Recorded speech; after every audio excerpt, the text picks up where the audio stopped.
My name's Geoff Thatcher, as she said, and my first job out of college was at a newspaper. And when you work for a newspaper, more than anything else, you want a byline. You want your name to appear under a headline, preferably a big, giant headline on the front page. And today I want to talk to you how I learned the hard way that there are no bylines on obituaries. And it all started with my first big job interview in 2004. I had left the newspaper business, and I was interviewing in Washington, D.C. for a big position, creative position at this New York advertising/marketing agency. And I was sitting at the table for the interview, and this bigwig executive leaned forward and he put his both hands on the table, and he said, hoping to stump me, "What is the most memorable thing you've ever written?"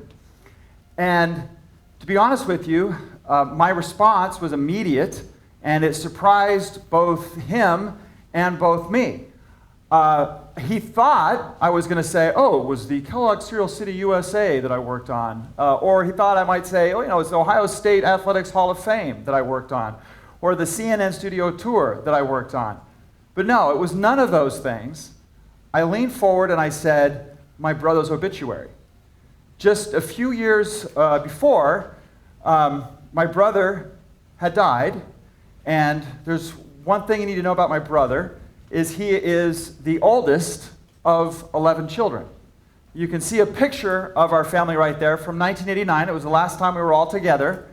And my nephew posted this picture on Reddit last year. And he said, you can see at the top, he said, "My mother's racially mixed family, 1989. And he posted this picture, and of course, if you're going to be the oldest of a multiracial family with adopted and biological kids, you're going to be a special son, and my brother was the golden child. Now, the one thing that's interesting about this picture is, when you post something on Reddit, people like to comment on pictures. And some of the comments that we got were kind of interesting. Somebody said this could be the front page of a website for a community college. And the next person commented and said it looks like camp counselors from a Friday the 13th movie. And then it gets better from there. Are they looking to add someone in a wheelchair? Because I have a few friends, I could ask for them. Next it was, if this isn't a 90s sitcom, I don't know what is. Followed by, looks like 3 generations of the Power Rangers cast. My mother insisted on all the colors. More like a United Colors of Benetton poster. And finally, or the main characters in a foreign language textbook from the 1990s. But this is my brother Stuart. And Stuart had a very successful and frustrating career in the military. He wanted to fly helicopters, and he ended up shooting artillery shells. And howitzers don't fly. And then he went and had a very frustrating but successful business career where he made a ton of money selling billboards, of all things. And when he retired from that at the ripe old age of 39, he decided to fulfill his one passion in life, and that was his passion for flying. And so he learned how to fly, he bought airplanes, he had an aerobatic airplane, he learned to fly jets, and eventually he decided to fly gyroplanes, which are these kind of helicopter/airplane mix. If you've ever seen the Mad Max movies, it's the little kind of like buzz-fly helicopters that buzz around. And he had this great idea that it would be fun to load up his gyroplane with candy and fly from the Ogden-Hinckley National Airport in Ogden, Utah, to a church 3 miles away where they were having a children's party, and buzz the children and drop candy from the sky. I mean, what could be better, right? You're playing at a children's party out in the grass, and this little helicopter comes in and drops candy to you. Well, my brother took off, and there was a storm on the horizon, and a gust of wind came up, and 400 feet over the runway, he crashed, and he died. And very, very tragic story. The only thing that gives us any degree of solace is that if you believe in the afterlife, and you go to the gates of judgment, if you say, "I was going to drop candy to children," I think you're going to be okay. There's no worries there. But the first thing that happened is my mother calls me and I volunteered to write the obituary because I'm a writer. That's what I do as a profession, and so I would love to do the writing. So the first thing I do is I sit down at the computer. And again, going back to that question, what's the most memorable thing you've ever written? Well, it just flew out of me as I typed my brother's obituary. And the first thing I started with were these Elton John lyrics. I miss the earth so much, I miss my wife. It's lonely out in space on such a timeless flight. It seemed to me, as the writer of this obituary, that that was the perfect way to open my brother's obituary. He was a pilot. He loved flying. He loved touching the sky. And this song really captures the pain and the remorse of losing your loved ones because of that love itself. Next, I went for something in the opening that most people avoid in obituaries. I hate reading obituaries when you don't know how they died.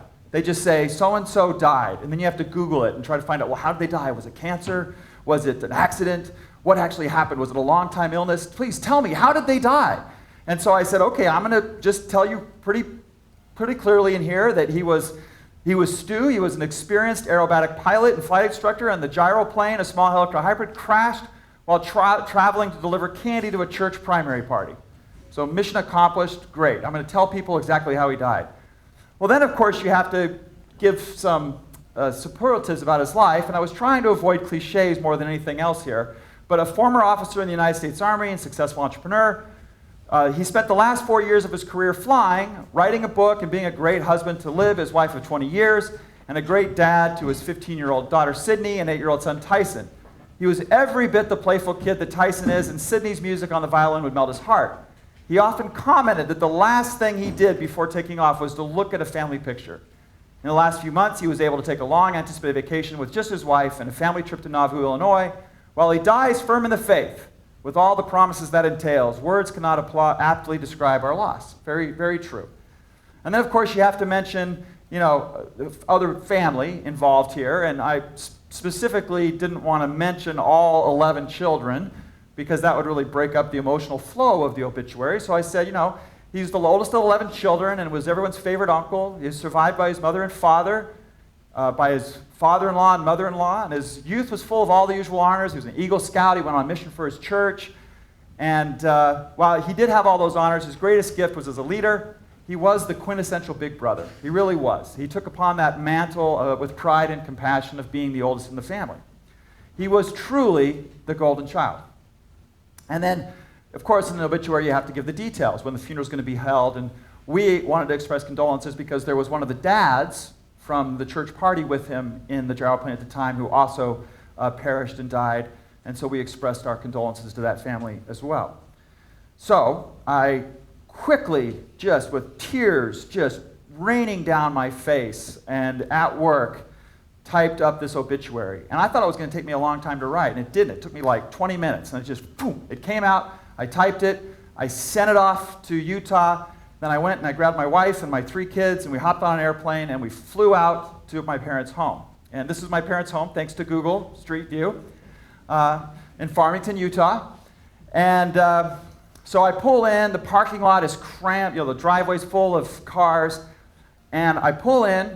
And before I can even make it to the sidewalk, my now oldest brother, Aaron, the second child in our family, he meets me on the sidewalk with the newspaper in hand, the newspaper that had published the obituary. And he said, "Geoff, we've got a problem. I need to talk to you." I said, "Okay."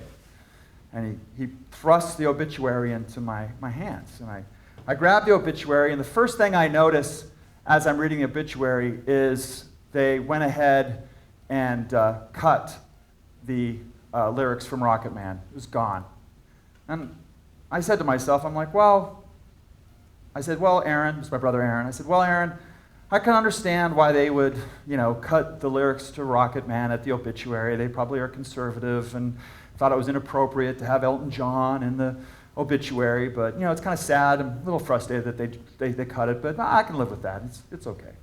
And then the next thing I know, I read on, they added all these stupid funeral cliches that you see all the time in obituaries. Died doing what he loved and left his wife with no regrets. No, he had regrets. He died. That was his regret. I know he was regretting that. And then it said, called home by a loving Father in heaven.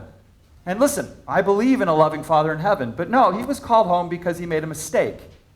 He decided to fly when he shouldn't have. And the last thing he was thinking before he crashed was not, oh, goody. It was, oh, crap, I'm going to die. And so I was like, I specifically didn't want to put those things in the obituary. Why did they have to do that? And of course, when I say they, I'm blaming the guy in the suit at the funeral home who makes this his business and thinks this is how it has to be all the time. And then finally, by the way, my brother this whole time, my brother is going, no, that's not it. I tell him about the lyrics, and he's like, no, that's not it. So I tell him about these cliches and complain about these. He said, no, that's not it. Keep reading. So I said, okay. And then I see that he's survived by his brothers and sisters, Aaron, Dina, Joel, Allison, Rachel, Sung-Yun Kim, Deborah, Lynette, Eric, everyone in the family. And I said, yeah, I see how they put everybody in here. I said, I specifically decided not to put all of us in here because I really thought it broke up the emotional flow of the obituary that I was writing here. And he goes, no, that's not it. He's like getting really mad at me now. He goes, no, that's not it. Look. I said, what do you mean? He goes, look. I said, what do you mean they ruined it with they ruined my obituary with this editing? He goes, look at it again. Do you see anything wrong with that list? I'm not in it. They left me out of the own obituary that I wrote. And now my brother thought I was going to be furious. And I just laughed. And he's like, why are you laughing? And I'm like, I'm laughing because writers never get credit for anything. We don't. I mean, do you guys know who wrote It's a Wonderful Life? Right? Frank Capra, like one of the best, Jimmy Stewart, one of the best movies of all time. Do you know who wrote it? Probably nobody knows who wrote it, right? Because writers don't get any credit. Robert Riskin, by the way. Robert Riskin wrote the play, right? Now, I don't know if it's a true story or not. It's apocryphal. But somebody says that when Frank Capra, the director, was being kind of a jerk, Robert Riskin threw a white piece of paper at him and said, put the Capra touch on this. It was blank. So, and if you look at like magazines, right? Fast Company, they have design issues, and Johnny Ivy from Apple, and Wired Magazine has the design issue. I trust you, Wired Magazine has never had an issue called The Writers, featuring famous business writers. There just aren't any famous business writers because guess what? If you're going to write for credit, you're going to be very disappointed in this life. So the deeper question is this, and this is what I want to talk to you about today. And then we talk about prisms, when we talk about ideas. What is the big idea that this story of this, why did I laugh at the end of the obituary? It's why do we actually write? Did I write that obituary to get credit? Did I write that obituary to actually have it published in the newspaper? Not really. I wrote that obituary because I wanted to think and I wanted to feel. I wanted to work through my own grief by writing. We joke sometimes about, write the email and not send it. But that actually is what you should do. Yes, do write the email and then don't send it.